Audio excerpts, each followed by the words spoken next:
देखने के दौरान जो मेरी ऑब्जर्वेशंस होंगी वो मैं आप सभी लोगों से साझा करके और अपना वक्तव्य बना लूंगा। लेकिन अजय मेरे बड़े भाई हैं, उन्होंने मुझे सबसे पहले कार्यक्रम आरंभ करने के लिए बुला लिया है, तो जो मेरी तैयारी थी वो तो खत्म हुई। तो बिना तैयारी के मुझे जो पहला जो दायित्व दिया गया है बच्चों के मार्गदर्शन का, अजय भाई ने मेरे बारे में बहुत ऊंची ऊंची बातें कही। आदरणीय अशोक जी ने जब इस कार्यक्रम का निमंत्रण मुझे दिया था तो मैंने सबसे पहले उन्हें यही कहा था कि अंकल जी, मैं तो आपका ही बच्चा हूं, मैं बिना मुख्य अतिथि बने भी आ जाऊंगा। समाज से जो भी कोई अच्छी प्रतिभा के धनी व्यक्ति हो उन्हें मुख्य अतिथि बुला लीजिए, मैं तो आपकी आज्ञा के अधीन हूं। तो उन्होंने मुझे एक बात कहा था कि अभी जो है मशाल दूसरी पीढ़ी को देने का समय आ गया है, इसलिए आप लोगों को आगे आना चाहिए। और यह देखकर मुझे बहुत प्रसन्नता है कि बहुत से युवा साथी यहाँ पर उपस्थित हैं। स्वर्णकार सेवा परिषद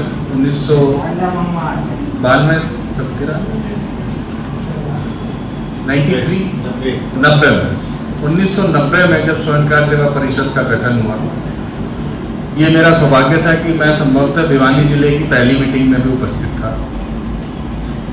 मैं क्षत्रिय स्वर्णकार संघ के आयोजन में आचार्य सोहनलाल रामरंग जी को आमंत्रित किया गया था। मेरे ख्याल से जो भी बुजुर्ग यहाँ पर उपस्थित होंगे उनके पहचान में होगा, उनके याद में होगा। उस साल पहली बार मैंने स्वर्णकार समाज पे एक भाषण दिया। आयु मेरी रही होगी 6 से 8 साल। जयंती के प्रोग्राम में दिया जी, अजमेर जयंती। वो भाषण सबको इतना पसंद आया कि जहां भी स्वर्णकारों का समाज इकट्ठा हुआ, सम्मेलन हुआ, मैंने वो भाषण वहां पे रिपीट किया। आज जब मेरे को स्वयं मुख्य अतिथि के रूप में आग्रह करके आप सभी बड़ों के आशीर्वाद से मुझे बुला लिया है, तो मैं सोच रहा था कि उस भाषण का आज के इस आयोजन से क्या कुछ रिलेशन है, क्या कुछ संबंध है। करीब 30 वर्ष पहले की यह बात है। कुछ अंश मुझे उसके अभी भी याद है। कुछ एक कुरीतियों का मैंने जिक्र किया, जिसमें एक कुरीति थी दहेज कि हमारे समाज में या हमारी पूरी क्लैन में एक प्रोमिनेंट बीमारी दहेज के रूप में घुस गई है, एक प्रथा के रूप में घुस गई है। वैसे तो पूरा भारतीय समाज इससे दो चार हो रहा था, पर अभी 30 वर्षों के बाद मुझे दोबारा से स्वर्णकार सेवा परिषद के मंच से कुछ कहने का मौका मिला है।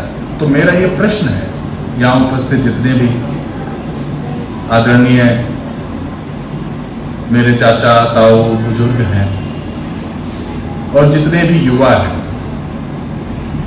क्या हम में से कोई भी हाथ उठाकर ये कह सकता है कि मेरे परिवार में किसी भी विवाह संबंध में दहेज का लेन देन नहीं है? 3 हाथ, 4, कुल संख्या हमारी 100 है। बहुत बहुत धन्यवाद, आप हाथ नीचे कर सकते हैं। 30 वर्षों के बाद 100 से 150 की संख्या में, 200 की संख्या में हम सभी लोग यहाँ पे उपस्थित हैं, और उसमें से 4 या 5 ऐसे उदाहरण हैं। तो मुझे लगता है कि हमें सबसे पहले एक अच्छा समाज बनने के लिए, एक ऐसी जाति बनने के लिए जिसका बाकी बचा हुआ संपूर्ण भारतीय समाज बहुत ही इज्जत और आदर से नाम ले, हमें अपने अंदर की बुराइयों को पहचान के उन्हें खत्म करना होगा। यह संदेश मेरा बच्चों को भी है, और मेरे, क्योंकि जो मुझसे बुजुर्ग हैं उन्हें तो मैं संदेश देने के लिए हूं ही नहीं, जो मेरे साथी हैं उन सभी के लिए। दूसरा एक हमने जिक्र किया था एजुकेशन का। मुझे याद है कि मैंने उस भाषण में एक प्रश्न पूछा था कि हमारी समाज से, हमारी जाति से कितने आईएएस अफसर, आवाज तो चली, अच्छा नहीं आती, हमारी जाति से कितने आईएएस, आईपीएस या फॉर दैट मैटर, क्योंकि हम हरियाणा में हैं, कितने एचसीएस ऑफिसर्स अभी तक हुए हैं। यह प्रश्न 30 वर्ष पुराना है। मैं फिर दोहराता हूं कि कितने हुए हैं और क्या उनका परसेंटेज, प्रतिशत जो है वो हमारे जनसंख्या अनुपात से, जनसंख्या के रूप में, एक समाज के रूप में, एक बृहत्तर समाज में जो हमारी जनसंख्या है, जितनी परसेंटेज है, क्या उससे वो परसेंटेज मैच खाता है?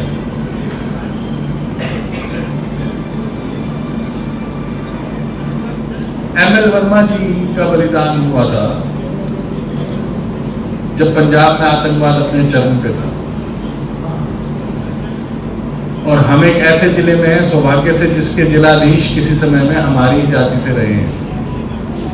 इन 2 ऑफिसर्स के अलावा आपको किन्हीं और 10 ऑफिसर्स के नाम याद हैं जो हमारी जाति से संबंध रखते हैं, और आईएएस, आईपीएस या एचसीएस 10, क्योंकि 2-3 तो याद हो गई। फिर से पुनः मैं कहता हूं कि 150 के समाज में, 150 की संख्या में हमारे बीच में से इस समय कोई भी प्रशासनिक अधिकारी नहीं, तो फिर समाज तरक्की कैसे करेगा? क्या सिर्फ व्यापार पर आधारित रहकर समाज अपने लक्ष्यों को प्राप्त कर सकता है?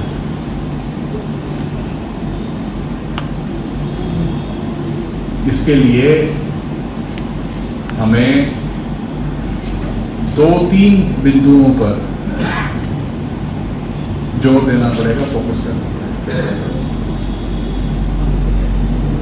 एक समाज के रूप में हमने अभी महाराजा अजमेर जी की चित्र पर पुष्पहार चढ़ाया, उनके सामने दीप जलाकर उनसे यह आशीर्वाद मांगा कि आज का आयोजन सफल रहे, समाज हमारा एक रहे। लेकिन रचनात्मक कार्यों में 4 संस्थाओं का यहाँ पर नाम है: मैं क्षत्रिय स्वर्णकार समिति, क्षत्रिय स्वर्णकार सभा, युवा सुनार जन सेवा समिति और स्वर्णकार सेवा परिषद, जिसके तत्वाधान में इस आयोजन में हम हैं। इन 4 संस्थाओं से मिलकर, क्योंकि मैं बहुत सालों बाद भिवानी आया हूं, मुझे ये जानना है कि समाज की भलाई के लिए आज हम प्रतिभाओं का सम्मान कर रहे हैं, लेकिन प्रतिभाओं के विकास के लिए क्या कोई ऐसा प्रकल्प समाज के नाम से चल रहा है क्या भिवानी जिले में?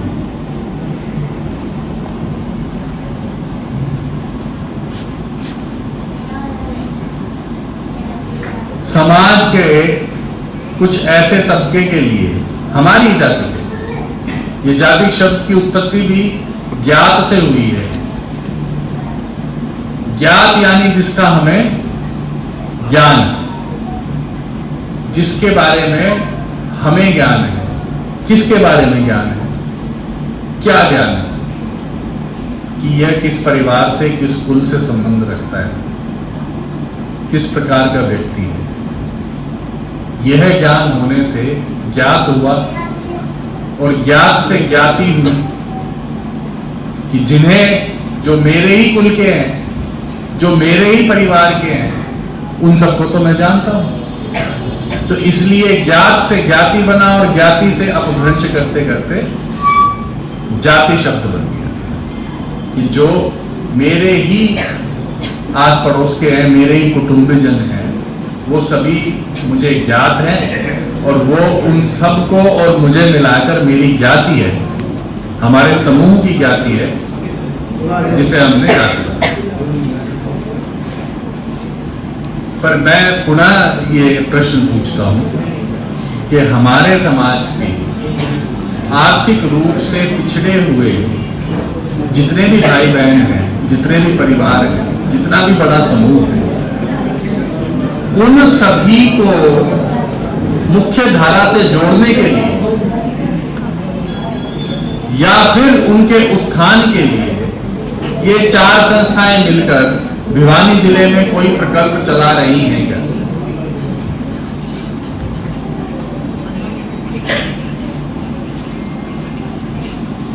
अच्छा चलो, मैं दूसरी तरह से सवाल पूछता हूं। क्या ये जो 2 मैंने प्रश्न पूछे कि प्रतिभा के सम्मान के बजाय प्रतिभा के विकास के लिए हम कोई प्रकल्प चला रहे हैं क्या, इसका मुझे कोई हाँ में उत्तर नहीं मिला। तो मैं ये पूछता हूं, क्या हम कोई प्रकल्प चलाना चाहते हैं क्या? 3 यस आए हैं। जब तक समूह से यस नहीं आएगा, देखिए डेमोक्रेसी है और संसद में भी कानून तभी बनता है व्हेन यस इज हेवी। मेरे साथी एडवोकेट भी मुझसे मिलने आए और पदाधिकारी भी मिलने आए। मैं फिर से पूछता हूं, क्या हम ऐसा कोई प्रकल्प चलाना चाहते हैं जिससे प्रतिभाओं का विकास हो? सम्मान तो हम करेंगे, पर विकास के लिए क्या? अब मैं दूसरा प्रश्न दोबारा से पूछता हूं कि हमारे समाज के आर्थिक रूप से पिछड़े हुए तबके के लिए, परिवारों के लिए, क्या भिवानी जिले की 4 संस्थाएं, मैं नाम लेता हूं, मैट क्षत्रिय स्वर्णकार समिति, क्षत्रिय स्वर्णकार सभा, युवा सुनार जन सेवा समिति और स्वर्णकार सेवा परिषद, ये 4 संस्थाएं मिलकर क्या उनके लिए कोई ऐसा प्रकल्प चलाने की इच्छा रखती हैं क्या, या हम चलाना चाहते हैं क्या? तो फिर हम किसका इंतजार कर रहे हैं? ऐसे किसी भी प्रकल्प के लिए जो भी आवश्यकता होगी, मैं आज बहुत सालों बाद अपने घर आया हूं भिवानी में, क्योंकि मैं यहीं से पढ़ा हूं, हलवासिया से। मैं इस मंच से घोषणा करता हूं, जो भी कुछ आवश्यकता हो वो हम पूरी करें।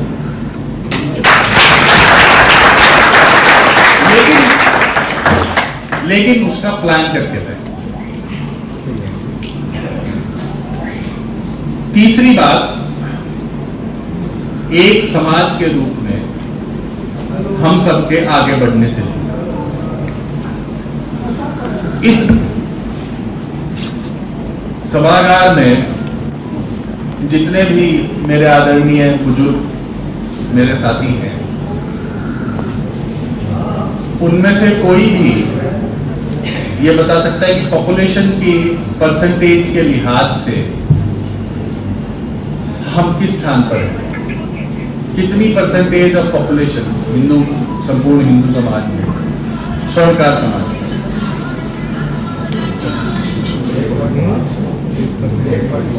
1.5 और 0.5,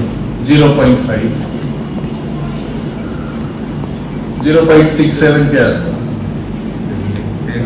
इसका मतलब ये है कि कुल मिलाकर 140 करोड़ के, अगर हम हिंदू समाज की गणना करें, 90 करोड़ में से हम लोग 1.5%, 2%, 90 करोड़ के 2% कितना है? 1 करोड़ 1.5 करोड़ के करीब संपूर्ण हिंदुस्तान में हमारी जनसंख्या है। 1.5 करोड़ जनसंख्या के बाद हमारा संपूर्ण हिंदुस्तान में एक समूह के रूप में, जो कि ज्ञात है एक दूसरे को, जो ज्ञाति से जाति बना, उस जाति के रूप में हमारा क्या स्थान? कोई नहीं, एक आवाज है।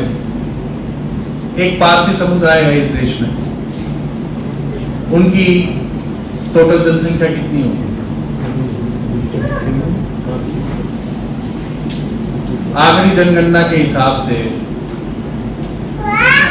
उनका जनसंख्या करीब करीब 35,000 है। पारसी समुदाय के किस किस व्यक्ति का नाम आपको पता है? रतन टाटा, आदि गोदरेज, जमशेद टाटा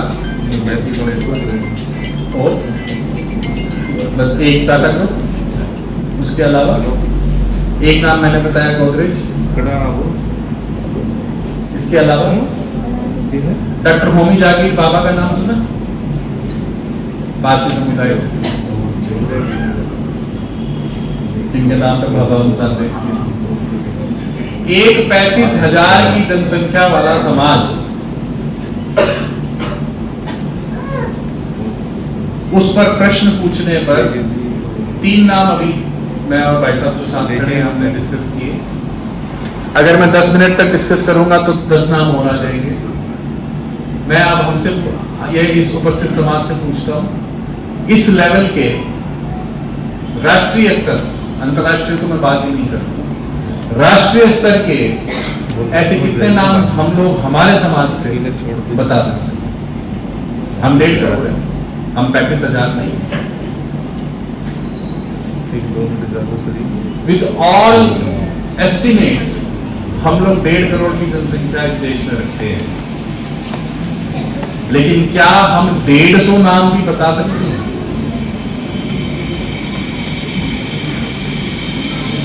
अगर हम नहीं बता सकते तो उसके पीछे कारण क्या है? देखिए, जमाना बहुत तेज चल रहा है। हम एक वो जनरेशन है जिन्होंने ब्लैक एंड व्हाइट शटर वाले टीवी भी देखे, आज मोबाइल और ओटीटी भी देख रहे हैं। लेकिन जो बच्चे मेरे सामने बैठे हैं, जिन्होंने ब्लैक एंड व्हाइट टीवी जरूर ना देखे हो, लेकिन इन सभी ने इंटरनेट इनेबल्ड मोबाइल फोन्स जरूर देखे। तो जो जनरेशन शुरुआत ही एक हाईटेक एनवायरनमेंट से कर रही है, उनके बड़े होने के नाते और एक समाज का हिस्सा होने के नाते ये हमारा कर्तव्य बनता है कि हम इन्हें इन्हीं के रास्ते से और एक उच्चतर शिक्षा की ओर, एक अच्छे नागरिक की ओर और एक सफल व्यक्ति की ओर लेकर चले। जब हम छोटे थे तो स्कूलों में, समाज में, पंचायतों में यह चर्चा का विषय होता था कि टीवी के इल इफेक्ट से बच्चों को कैसे बचाएं। आज चर्चा का विषय यह है कि मोबाइल से बच्चों को कैसे बचाएं, क्योंकि उसके इल इफेक्ट्स हैं, ये किसी से छुपा हुआ नहीं। मैं ये कहता हूं कि मोबाइल से बच्चों को क्यों बचाएं। मैं ये पूछना चाहता हूं, बहुत यंग लोग भी यहां पर है, कि मोबाइल से बच्चों को बचाना क्यों जरूरी है? क्यों बचाएं?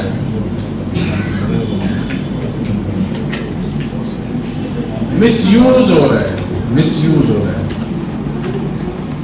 क्या उसका मिसयूज की बजाय बेटर यूज हो सकता है? क्या हमने उस पर फोकस किया? मोबाइल यूज करने से तो सभी ने रोका होगा, पर मोबाइल यूज कर लो और उससे फला फला चीजें सीख लो, ऐसा किसी ने अभी तक अपने घर में अपने बच्चों को कहा है? कोई हाथ नहीं उठा, तो मैं मान के चल रहा हूं कि किसी ने भी नहीं कहा। अब मेरा प्रश्न जो है वो बच्चों से है कि अगर मोबाइल यूज करने दिया जाए और आप सबको रिस्ट्रिक्ट नहीं किया जाए, रोका नहीं जाए मोबाइल यूज करने से, क्या आप ये कह सकते हो, क्या आप ये गारंटी दे सकते हो, ये प्रॉमिस कर सकते हो कि आप उसका मिसयूज नहीं करोगे?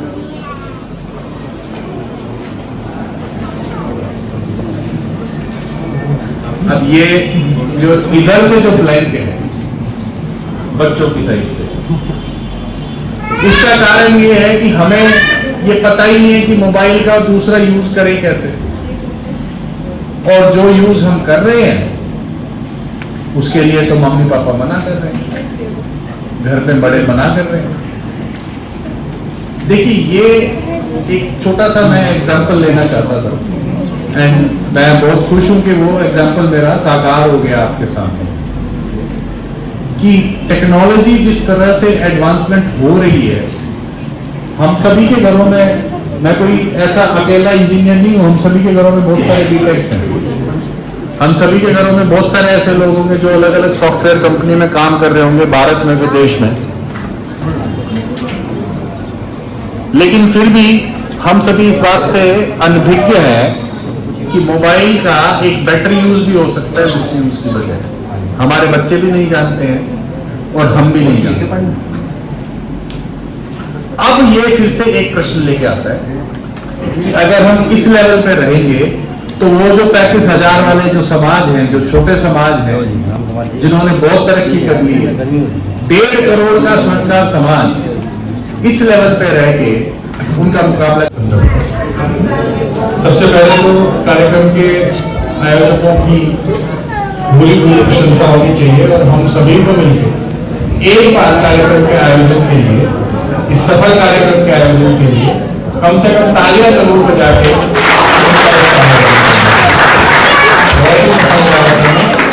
इसके लिए सभी आयोजकों को बहुत बहुत बधाई। बहुत सारे बच्चों ने अपनी बहुत सारी प्रतिभा दिखाई, उन सभी को बहुत बहुत अभिनंदन। आवाज नहीं की, उन सभी को बहुत बहुत अभिनंदन और साधुवाद। उन सबसे अधिक मुझे आपने जिस प्रकार से सम्मान दिया उसके लिए मैं बहुत बहुत आभारी हूँ। मैं पुनः कहता हूँ कि मैं आप सभी का ही बच्चा हूँ और मुझे किसी भी कार्यक्रम में किसी भी रूप में उपस्थित होने के लिए कभी भी आदेश होगा, भिवानी मेरा अपना ही शहर है, मैं जरूर उपस्थित होऊंगा। कार्यक्रम के आयोजन के लिए सब, इस कार्यक्रम के आयोजन के लिए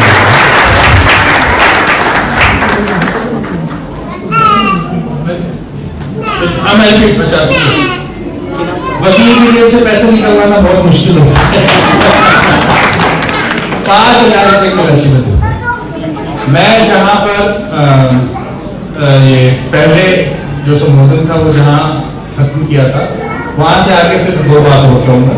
मैं अधिक समय नहीं लूंगा, मुझे पता है कि सभी लोग बहुत देर से जो है इस कार्यक्रम को देख रहे हैं। जितने भी बच्चे यहाँ पर प्रतिभाओं का सम्मान हुआ है, ये मैं पुनः कहता हूं कि हमें प्रतिभा सम्मान के साथ साथ प्रतिभा विकास पर भी ध्यान देना होगा, ताकि प्रतिभाएं अपनी ही मेहनत से निकलकर नहीं आए, वो समाज की साझा मेहनत से निकल कर आए।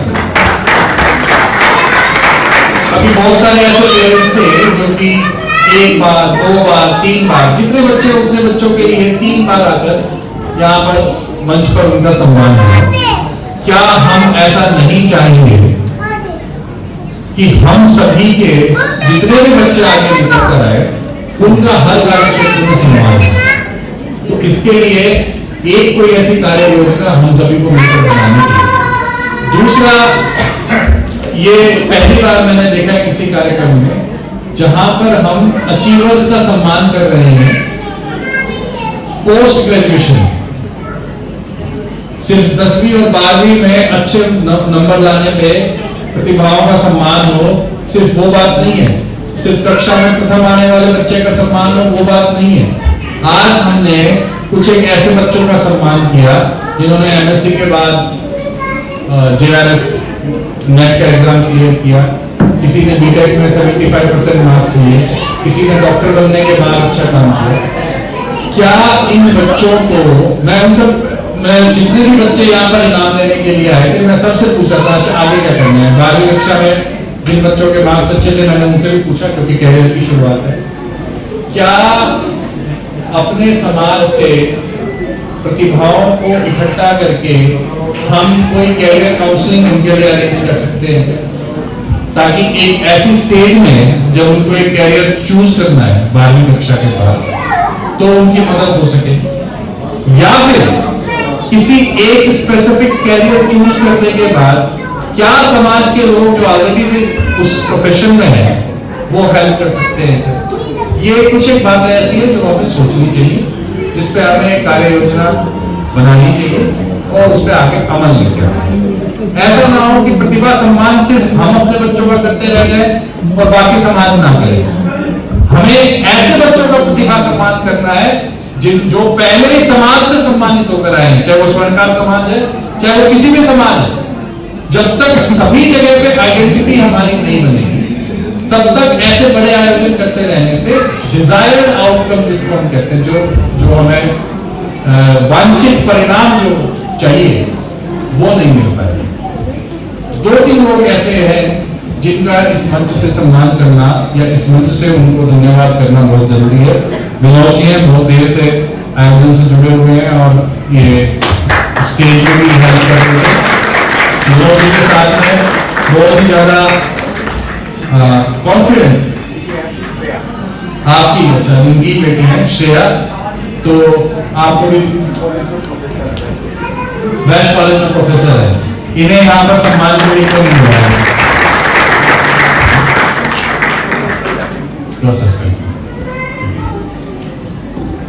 अब अंत में, क्योंकि हम सब बहुत लंबा यहाँ पर बैठे हैं, महाराजा अजमेर जी के बारे में क्या इस हॉल में बैठा कोई भी आदमी ऐसा है जिसे कोई ज्ञान नहीं? अच्छा, कौन ऐसा है जिसे बहुत ज्यादा ज्ञान? अच्छा, थोड़ा भी ज्ञान? अच्छा, महाराजा अजमेर जी का जन्म किस स्कूल में हुआ? अब देखिए, जिसे पता है वो बता नहीं रहा है जी। चंद्रवंशी। महाभारत में युधिष्ठिर के राजसूय यज्ञ के बाद उन्हें ज्ञान देने के लिए महर्षि नारद धरती पर आए और महर्षि नारद ने क्वेश्चंस करने स्टार्ट किए कि युधिष्ठिर, एक बात बताओ, तुम्हारे राज्य में ऐसा तो होता है, तुम्हारे राज्य में कोई दूसरे राज्य के गुप्तचर आके भिखारी बन के तो नहीं रह रहे हैं, तुम्हारे मंत्री तुमसे अलग मंत्रणा तो नहीं कर रहे। इस तरह से बहुत सारे क्वेश्चन पूछते। ये जो 130 प्रश्न उन्होंने, 130 श्लोक है मूल महाभारत में, उन 130 श्लोक में कम से कम 5 श्लोकों में वो युधिष्ठिर को कहते हैं आजमीर वंदन, यानी अजमीर के वंश में पैदा हुए युधिष्ठिर, मैं तुमसे ये सवाल पूछता हूं, तो महाराजा अजमीर जो चंद्रवंश में जैसा कि बताया गया, आप सब यहां से ये जान के जाएं कि किस कुल, हमारे कुल के, हमारे कुल पुरुष किस कुल से, किस परिवार से वास्ता रखा। पहला। दूसरा, कर्नल टॉड ने जब अंग्रेजों ने भारत पर कब्जा कर लिया तो भारत की सामाजिक संरचना को जानने के लिए और खास तौर से राजस्थान, हरियाणा, पंजाब, इस इलाके की संरचना को जानने के लिए अंग्रेजों ने एक अधिकारी को नियुक्त किया कि भाई तुम जाओ, तुम सारी के सारे कम्युनिटीज, कौम, जातियां, इन सब के बारे में पता करो, एक गजेटियर तैयार करो, जिस गजेटियर से हमें यह पता चले कि कैसे कैसे भारत के समूह हैं और उनकी विशेषताएं क्या है। अब आपको ये जान के बहुत ही खुशी होगी कि एक पूरा चैप्टर मैड राजपूत पे कर्नल टॉड ने अपनी राजस्थान के मेमोयर में लिखा, और उसने ये लिखा है कि mad Rajput of Rajasthan, they are no less than Chauhans of Ajmer and both have a very close connection, यानी कि उनसे अलग भी नहीं है और बहुत एक दूसरे से जुड़े हुए। जब हमारे इतिहास के बारे में इतना अच्छा लिखा हुआ है तो भविष्य के बारे में लिखने से हमें किसने मना? इतिहास उनके लिख कर गए, भविष्य की कलम हमारे हाथ। इसलिए मेरा सभी बच्चों से भी ये रिक्वेस्ट है कि अभी तक आपने जो अचीव कर लिया है उसे भूल जाओ, क्योंकि कंपटीशन तो बहुत ज्यादा है। जो कुछ एक बच्चे ऐसे थे जो एमबीबीएस में जिनका एडमिशन हुआ है, कुछ एक बच्चे ऐसे हैं जो कि एमबीबीएस कर चुके हैं। अभी डॉक्टर साहब एक यंग डॉक्टर यहाँ पे थे, वो शायद जल्दी चले गए। अगर वो रहते तो मैं उन्हें इन्वाइट करता कि वो ये बताएं कि इस प्रोफेशन में निटिंग क्या है, इस प्रोफेशन की बारीकियां क्या है। लेकिन ये क्योंकि हम बहुत समय लगा चुके हैं, इसलिए आज संभव नहीं हो पाएगा। मेरी पुनः चारों संस्थाओं से ये निवेदन है कि एक दिन ऐसा रखें जिसमें हम लोग आके और अपने अनुभव साझा कर सके। सिर्फ लीगल फर्टर्निटी में ही नहीं, मेरा एक लंबा अनुभव सॉफ्टवेयर इंजीनियरिंग में भी है। I have stayed in France, मैं फ्रांस रहा हूँ 1-1.5 साल, मैं जर्मनी घूमा हूँ। मेरे ख्याल से दुनिया के लगभग बन गया 40 देशों में मैंने यात्राएं की हैं, चाहे वो ईस्टर्न एशिया के देश रहे, चाहे वो यूरोप के देश रहे। तो मैंने अलग अलग संस्कृतियों को भी जिया है और उनसे भी बहुत कुछ समझा है। वो अनुभव साझा करने का समय फिर कभी हो इस संस्था को देंगे। आप सभी का बहुत बहुत धन्यवाद।